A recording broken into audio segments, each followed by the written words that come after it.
घटना 1919ची आहे. इंग्रजांविरोधात संपूर्ण दिल्ली बंदची घोषणा करण्यात आली होती. लोक घराच्या आत होते आणि रस्ते मोकळे पडले.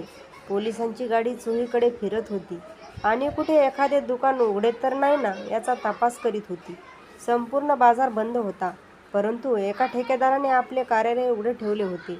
पोलिसांनी त्याला ते बंद करण्याचा आदेश दिला, मात्र त्याने तो पाळला नाही.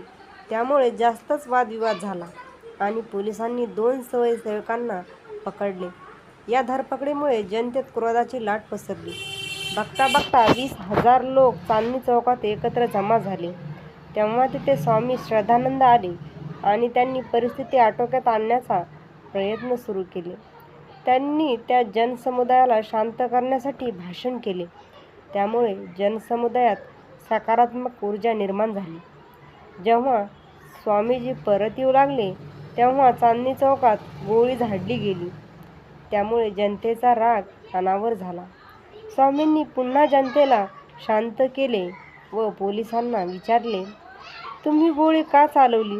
पोलिसांनी त्यांच्यावर बंदूक रोखली व म्हटले, बाजूला व्हा, नाहीतर तुमच्यावरच गोळी झाडू.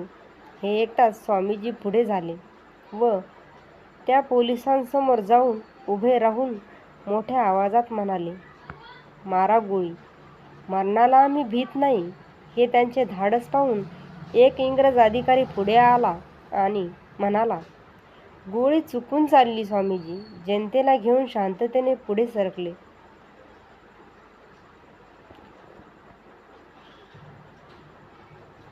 तात्पर्य: जनता ही त्यालाच नेता मानते जो प्रत्येक क्षण त्यांच्यासाठी त्याग करण्यास तयार असतो.